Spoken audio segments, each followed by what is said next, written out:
China's treatment of the minority Uyghur community has attracted condemnation from around the world as Beijing is accused of crimes against humanity and even genocide. The UN says more than 1 million of the 12 million Uyghurs who live in Xinjiang province have been detained inside so-called re-education camps.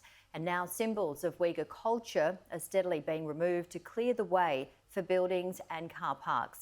Our Asia correspondent Tom Cheshire has this special report.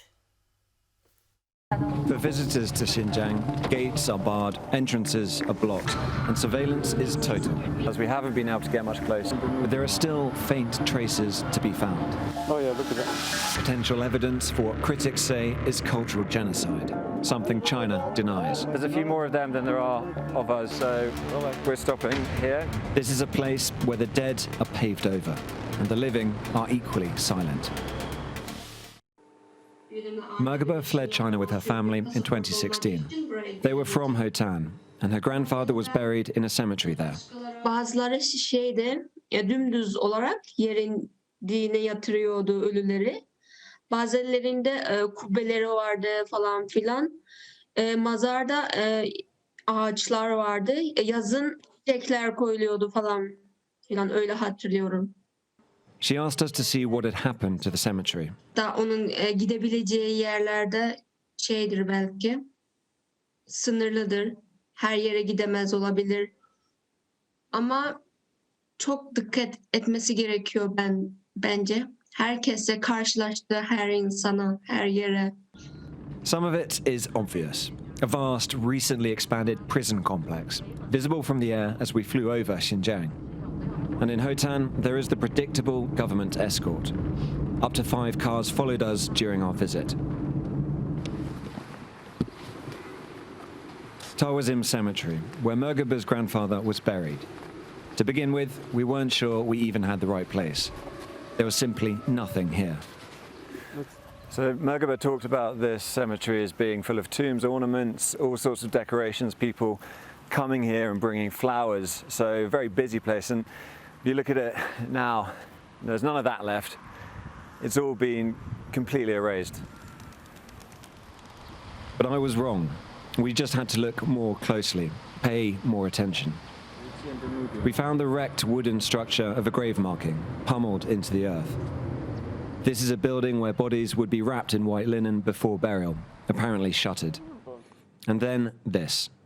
Huh? Yeah. It's an actual building.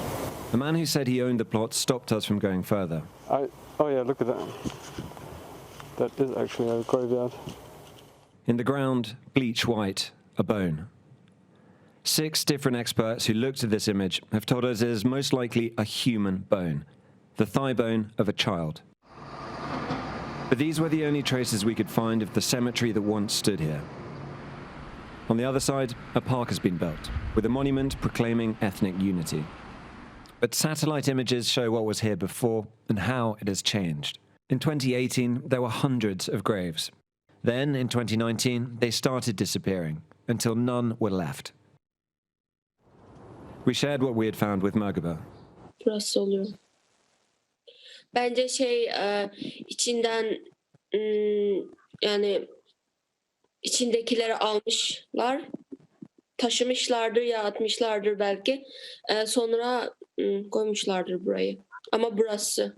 Her haber gelince insan fazlaca ümidini kaybediyor yani. Hiç bir şey ümidin kalmıyor yani. Belki onlar da onu düşünmüştür. The cemetery is not a one-off, but part of a program. We worked with experts to understand satellite images of the city. The changes they show are stark. Another cemetery, much bigger, called Sultanim, has been paved over and turned into a car park. The tall Islamic-style tower on the town bazaar in the center of the city has been taken down, and a mosque has also been bulldozed. The site is now in use again, converted into another car park.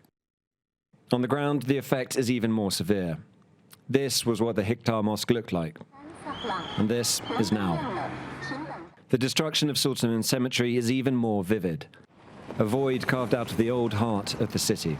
Chinese state media has said that the cemetery has been moved to the outskirts of town. This is what's left of Sultanim Cemetery, and this is as close as we can get. As you can see, it's a huge construction site. We can't get down to where the graves used to be, but you can see the same buildings in the background here, and they're digging very deep foundations. The rest of the cemetery over here has been turned into a car park for a nearby hospital.